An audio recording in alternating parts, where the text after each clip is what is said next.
Nós estamos encerrando hoje a série Viver Melhor, Viva Melhor. Essa série tem o objetivo de mostrar que uma vida melhor, ela parte a partir de Jesus Cristo, ela vem a partir de Jesus Cristo.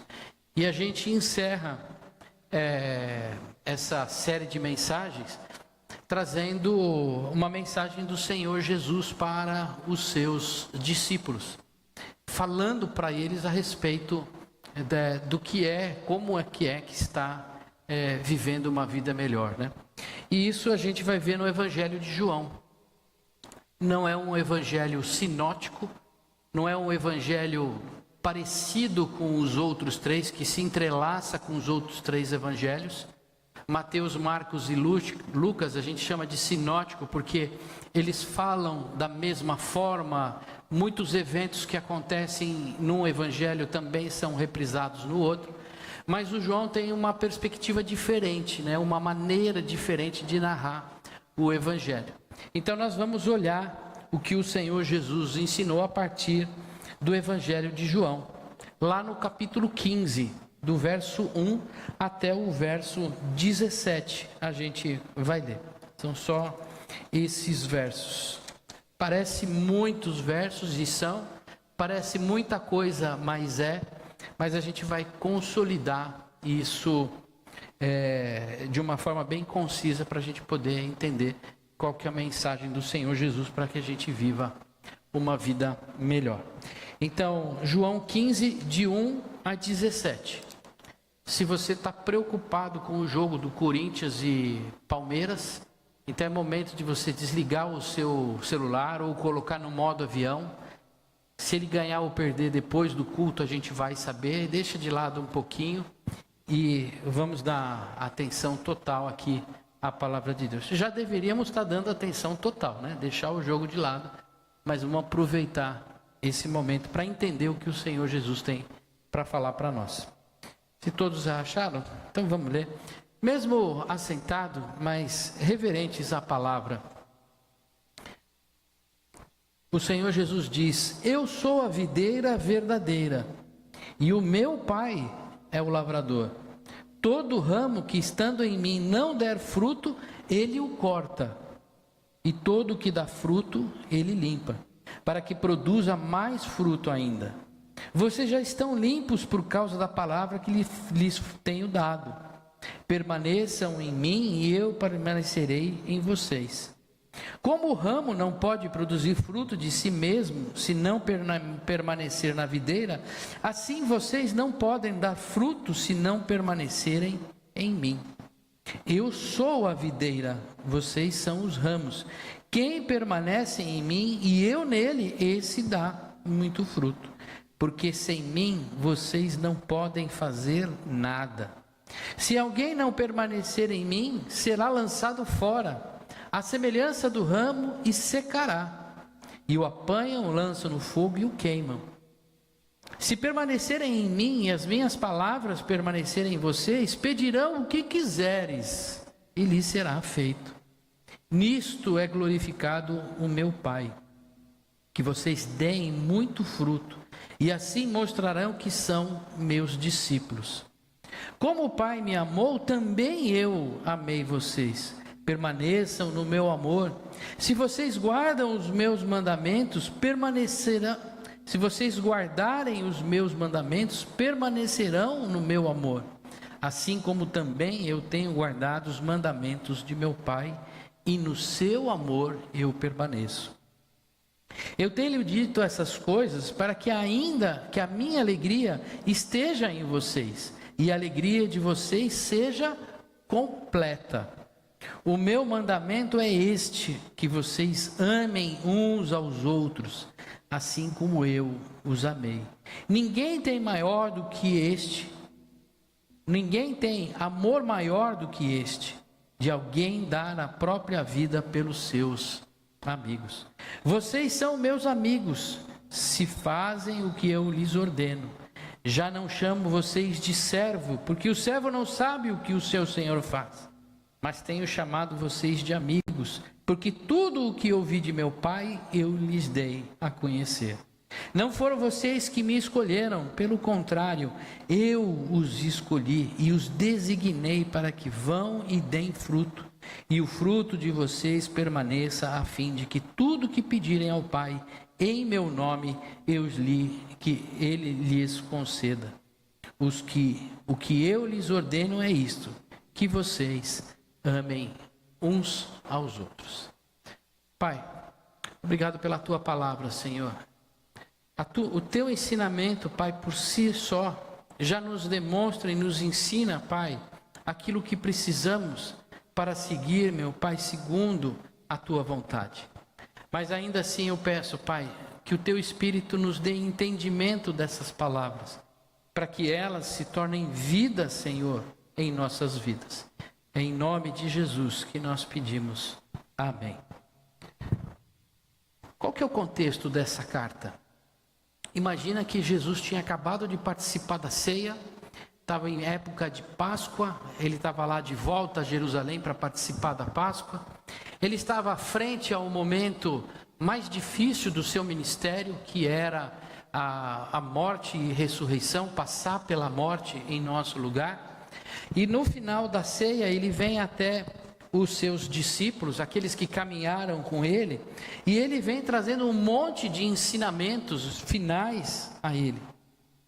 E aí ele vê aqui e fala no capítulo 13, o novo mandamento, Jesus o caminho para o Pai, Jesus promete o Espírito Santo, e aí ele chega e vem falar para os seus discípulos que ele é a videira verdadeira. Então imagina que ele está falando com aqueles que andaram com Jesus, né, aqueles discípulos dele, por 3 anos, aprenderam na prática com Jesus Cristo, na caminhada, né?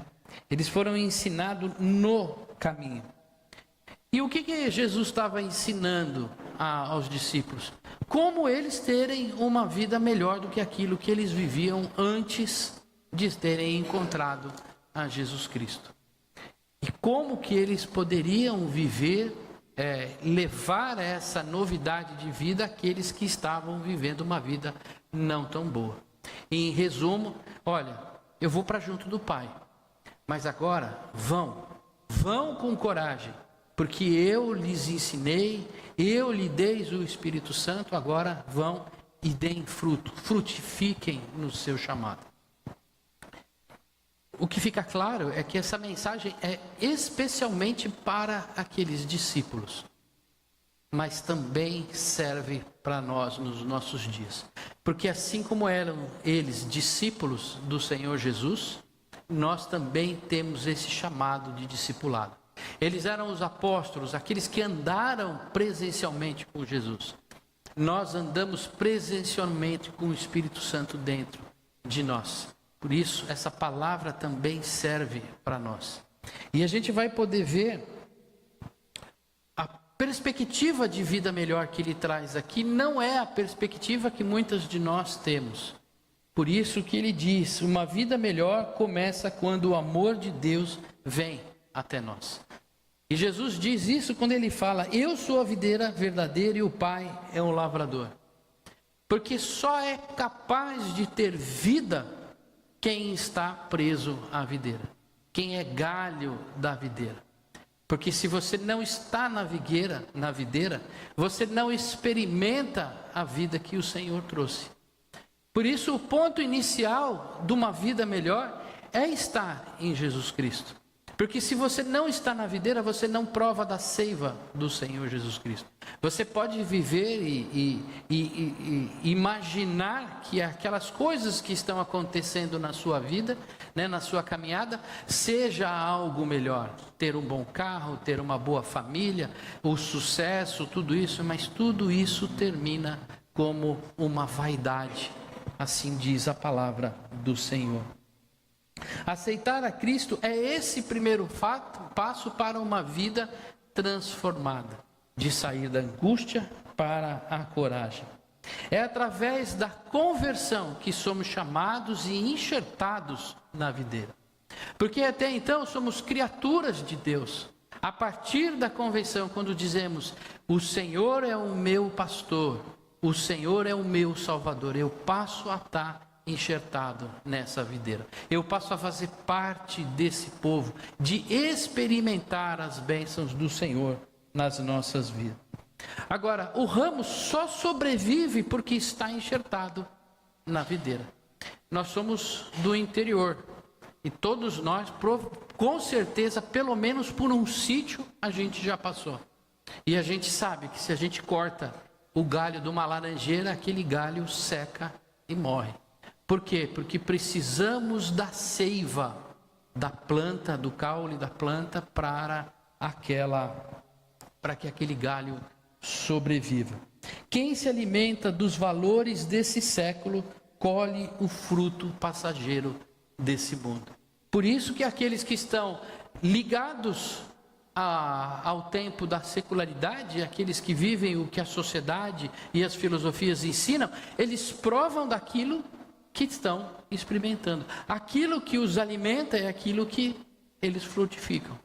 Mas quem está preso na videira experimenta aquilo que Deus tem a oferecer, experimenta o reino de Deus.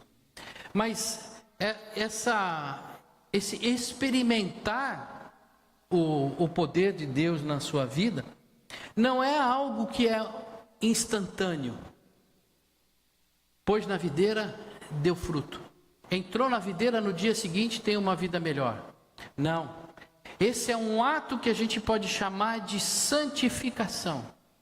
E o que é esse ato de santificação? É o galho que está preso na videira agora, mas que ele tem muitos galhos menores que tiram a força daquele galho e não dão fruto.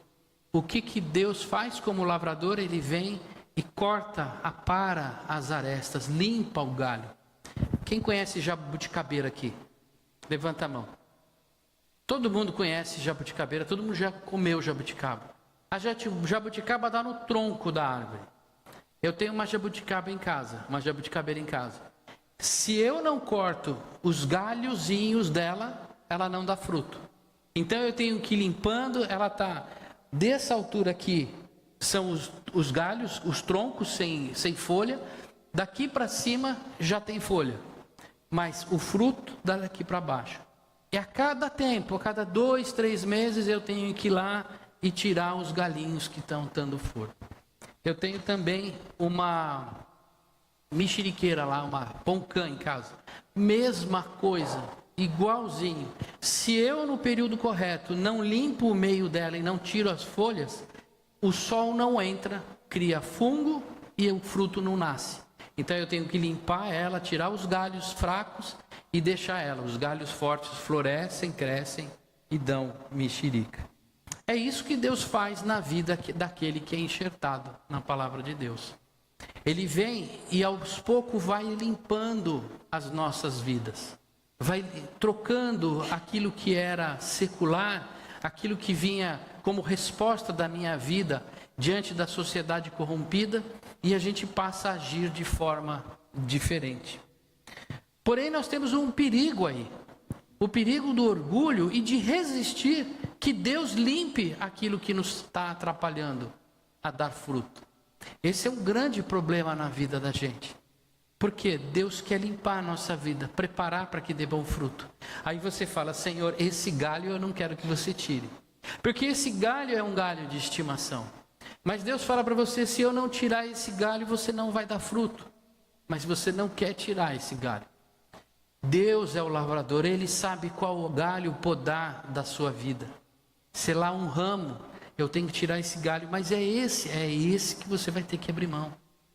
E é nesse momento que a gente vai crescendo espiritualmente. Quem não aceita que Jesus limpe, que Deus limpe os nossos galhos, nós vamos secando, secando, secando. E no momento que a gente não dá mais fruto, e a gente já virou aquele galho seco, que você quebra, já não tem seiva nenhuma dentro. Então o Senhor fala: esse eu corto da videira. O que nós somos chamados é permitir que Deus venha trabalhar o nosso coração, que venha trabalhar a nossa caminhada, o nosso agir, para que tudo aquilo que nos impede de dar fruto, o Senhor tire. mesmo que doa no nosso coração, na nossa vida, que a gente permita que Deus faça esse trabalho. A pergunta retórica não precisa responder. Você tem permitido que Deus se manifeste em amor na sua vida para limpar os galhos que devem ser tirados? Temos nos rebelado contra Ele, impedido dele tirar aquilo que precisa ser tirado? Que a gente possa sair daqui hoje pensando e permitindo que o Senhor tire do nosso coração, da nossa vida, tudo aquilo que nos impede de dar fruto. Mas uma vida melhor não é um lugar que se alcança, mas a maneira como se vive. Às vezes a gente acha que a gente vai ser feliz quando chegar lá. Quando eu tiver minha casa própria, eu vou ser feliz. Quando eu tiver meu carro do ano, quando eu me formar na faculdade, quando eu tiver um emprego melhor, quando eu me aposentar, quando eu comprar minha casa na praia, né? Tem aquele sonho, né? A vida inteira, vou morar, quando eu me aposentar, vou morar na casa da praia. Mas será que a vida melhor é chegar lá? Será que uma vida melhor é um destino a ser alcançado? Na verdade, o poeta canta nas melodias dos titãs. Olha que pastor moderninho, hein? Pastor falando de titãs, né? Olha o que a música Epitáfio fala. Deveria ter amado mais. Queria ter aceitado as pessoas como elas são. Devia ter complicado menos, trabalhado menos, ter visto o sol se pôr. Deveria ter me importado menos com os problemas pequenos. Quando a gente não deixa Deus trabalhar e a gente quer alcançar onde a gente quer chegar e esquece de viver uma vida melhor, a gente chega neste momento e fala no final da vida: eu deixei de comer os pequenos morangos. Estava preocupado com muita coisa, muito rígido, né? Cobrando de tudo, e viver o amor de Deus a gente acabou deixando passar, porque um dia a vida melhor ia chegar. Na verdade, a vida melhor se constrói, se vive ao longo da nossa caminhada. Jesus nos ensina que a vida melhor acontece no caminho, enquanto permanecemos nele. É no caminho. Jesus já está andando conosco. Isso já é uma vida melhor. A gente foi enxertado, nós estávamos nas trevas, na angústia, no pecado. Deus vem e nos liberta. A partir daí, Ele caminha conosco. E essa já é a expressão de uma vida melhor. O verdadeiro sentido da vida não está em conquistas terrenas, como a gente falou, mas está ligado em Cristo, produzindo os frutos que glorificam o Pai. Você deseja viver uma vida melhor, uma vida abundante? Busque a Deus de todo o seu coração, e o mais Ele fará. Viva a sua palavra com intensidade, não uma palavra só no coração, na sabedoria, mas na expressão da sua vida, nos seus atos, na sua caminhada. Viva essa fé que o Senhor te pôs no coração. Expresse sua fé através do amor a Deus e do amor ao próximo. Não tem como viver o reino de Deus ou o evangelho se não for a expressão no nosso viver. Não conseguimos falar eu amo a Deus, mas não vivemos, não expressamos na nossa caminhada. Nós precisamos ter isso no coração, viver todos os dias para o Senhor Jesus. Mas uma coisa, o amor, ou uma vida melhor só é possível se vivemos através do amor. Se o amor não for a expressão da nossa vida, a gente nunca vai viver uma vida plena, nunca vai dar fruto e nunca vai viver uma vida melhor. Olha o que o Senhor Jesus falou: como o Pai me amou, também eu amei vocês. Permaneçam no meu amor. Se vocês guardarem os meus mandamentos, permanecerão no meu amor, assim como também eu tenho guardado os mandamentos do meu Pai, e no seu amor eu permaneço. Viver em amor não é expressar atos de amor. Viver em amor é um estilo de vida de doação constante. Muitas pessoas acham que eu vivo em amor quando eu faço atos de bondade. Isso não é viver em amor. Viver em amor é viver um ato de doação constante. O Senhor Jesus morreu por cada um de nós que não merecíamos. Se nós olharmos para a ação de Deus sobre as nossas vidas, é um ato verdadeiro de amor. E Ele nos ensina, amem uns aos outros como um mandamento. Será que nós temos expressado o nosso amor, não só em atos de bondade, mas de aceitação, de acolhimento, de perdão, de superação, de domínio próprio, de entendimento, de todas as formas de relacionamento? Será que eu tenho olhado com amor? Muitas vezes nos nossos relacionamentos nós não conseguimos expressar de forma correta o nosso amor. Por isso que nós precisamos ser empáticos, olhar um para a vida do outro e perguntar: como é que eu posso amar você? Cada um tem uma forma de perceber e viver o amor, mas o que é importante é que a gente viva isso. E esse estilo de amor, esse estilo de viver em doação constante, tem duas colunas importantes que sustentam a caminhada nisso. A primeira é o reconhecimento da graça. Deus nos amou primeiro. Ele enviou o seu próprio Filho para morrer por nós, que não merecíamos, que eram inimigos de Deus. Será que esse amor não tem um reconhecimento no nosso coração? Ah, pastor, eu sou muito grato a Deus pela minha salvação, mas aquela pessoa eu não perdoo. Ora, se Deus nos perdoou, pastor, eu tenho um coração enorme, mas eu não sou capaz de ajudar aquela pessoa. O meu ir até aquela pessoa, ela encontra um freio. Eu sou muito grato a essa graça, porque eu estava num momento de angústia terrível, mas eu não tenho uma resposta graciosa e de alegria de me aprofundar no relacionamento com Deus. Eu continuo vivendo uma vida superficial. Uma das colunas de viver essa vida amorosa que o Senhor nos ensina é justamente o primeiro passo, demonstrar o amor através da gratidão pela graça alcançada, a retribuição em amor ao nosso próximo.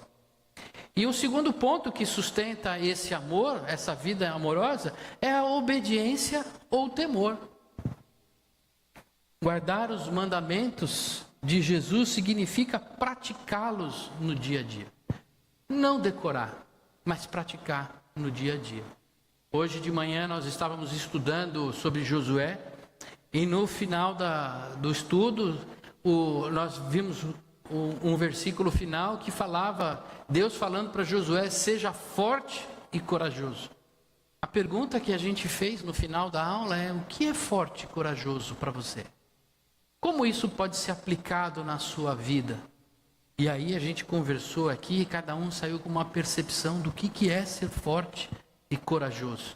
E nada mais é do que praticar a palavra do Senhor, andar nos caminhos de Deus com perseverança. Olhando para o que o Senhor Jesus tem nos ensinado, você tem experimentado viver através do amor? Não precisa responder. É mais uma questão que nós vamos sair daqui nessa noite para olhar o nosso coração e falar: temos vivido o amor que o Senhor nos ensinou? Uma vida melhor só faz sentido quando se ama o próximo. Tudo cai por terra quando eu vivo uma fé individual. Quando eu estou muito firme com Deus, mas eu não olho para o meu próximo. Porque o Senhor Jesus diz que todo o mandamento estaria resumido em duas coisas: amar a Deus sobre todas as coisas e amar ao próximo. Se eu não amo ao próximo, eu não estou cumprindo os mandamentos do Senhor. E amar ao próximo depende do amor que a gente experimenta, como a gente viu logo acima. O amor ao próximo não é uma opção, não é, mas é um mandamento de Cristo. Olha o que ele diz: o meu mandamento é este. Vejam bem que isso não é uma lei mosaica. Isso não é uma lei ritual, de rito religioso. Isso é um mandamento do Senhor. Ele diz: o meu mandamento é este, que vocês amem uns aos outros assim como eu os amei. Ele está falando para eu amar o meu vizinho? Não, ele não está falando. Ele está falando com os discípulos. E entre eles, vocês discípulos, amem-se. Este é o mandamento para vocês, amem-se entre vocês. O maior desafio da gente viver em igreja, nas comunidades de fé, é porque é muito difícil viver esse amor um pelo outro. Tem vários vídeos curtos na internet, e tem um que eu acho muito legal, que são vários porcos espinhos, que está um maior frio, aí eles vão se juntar para se aquecer, e aí um espeta o outro. Essa é a nossa condição de vida. A nossa humanidade é como esses espinhos. E quando está frio, a gente vai se juntar, e aí começa aquele choque. Por que o Senhor Jesus falou isso para os discípulos que andou com ele? Já faziam 3 anos que eles estavam caminhando juntos, e Jesus disse: olha, eu estou indo embora. Não se matem. Pelo contrário, amem-se uns aos outros. Vai ser difícil vocês se amarem. Pedro e Paulo se pegaram um tempo ali. Vai ser difícil vocês se darem. Mas amem-se uns aos outros. É a partir dali. A falta de amor impede que vivamos uma vida melhor. E impede que o outro também experimente parte dessa vida melhor. Se nós queremos viver uma vida que dê fruto, nós precisamos amar o nosso irmão para que ele experimente também essa vida. Eu sei que não é fácil amar. Talvez a igreja olhe para o pastor e fale: pastor, isso é muito utópico. Esse amor é platônico. Não, não é platônico. A dificuldade é que a nossa sociedade nos ensinou que o amor é diferente. O amor para a sociedade, ela é egoísta. O amor, ele quer alguma coisa em troca. O amor de Deus não, é autossacrificial. O que nós precisamos ver e entender é como que o Senhor pode fazer brotar esse amor em nosso coração. O amor de Jesus nos ensina que nós precisamos amar ao outro no sentido de morrer pelo outro. Não morrer de tirar a vida. Que muitas vezes fala, eu já ouvi muito assim: mas Jesus morreu e ele ressuscitou, mas eu vou morrer pela pessoa que está do meu lado, eu vou perder a minha vida. Não é no sentido de morrer a morte natural, mas é no se dar ao outro, de se entregar, de buscar intimidade, compromisso, mutualidade. Compromisso é se comprometer, ombro a ombro, hombridade, estar um do lado do outro. Eu passei mal, eu estou disponível para te ajudar. Eu estou enfrentando situações difíceis, eu estou disponível para te ajudar. Eu estou fraco na minha caminhada, eu estou disponível para ajudar. Amar como Cristo amou é comprometer-se com o outro, buscar sua edificação e viver em comunhão. Meus amados, todos nós queremos viver uma vida melhor. Primeiro, permita que Deus cuide de você. Deixe o Espírito Santo agir na sua vida. Aqui não vai no sentido pentecostal de que a gente vai saindo dando cambalhota, falar em línguas. Não é nesse sentido de expressão de dons. Mas é deixar o Espírito Santo falar ao seu coração, te ensinar. Na hora que você for tomar decisões, que Ele ensine qual é o caminho. Na hora que você sentir mágoa de alguém, pedir ao Espírito Santo que tire essa mágoa do coração. Deixe o Espírito Santo transformar a sua vida. Viva de forma diferente, não tenha medo. O segundo ponto para viver uma melhor é persevere. Eu sei que tem muitos crentes que estão há anos dentro da igreja. 40, 50, 30 anos dentro da igreja. Eu sei, tenho certeza que quando você se converteu, a chama ardia de uma forma poderosa dentro do seu coração. Talvez você já tenha passado por aquele momento que aquela chama esfriou. mas você olhou para trás, viu aonde você tinha caído, se arrependeu e o Espírito Santo veio e te animou de novo. Talvez você esteja passando por um momento de esfriamento. Não tenho mais vontade de ir na igreja, não tenho mais vontade de orar, não tenho mais vontade de ler a Bíblia, não consigo perdoar o meu irmão, não consigo ofertar, eu não consigo praticar o amor que o Senhor Jesus tem nos ensinado. Persevere, peça a Deus, Deus, limpa essas folhas que estão me impedindo de viver como o Senhor tem nos ensinado. Deixa o Pai, o lavrador, limpar as suas folhas e tirar aquilo que está te impedindo de dar fruto. Expresse o amor a Deus no seu falar, no seu pensar, no seu agir, como testemunho de Cristo. Esse é um outro caminho que a gente tem que ter, de testemunhar. Imagina que você está andando no trânsito, aí toma uma fechada, aí você abre a janela, põe a cara para fora e dá um berro e xinga a pessoa. Aí você olha direito e fala assim: Ih, era o pastor da igreja. Que complicado, né? Que testemunho, né?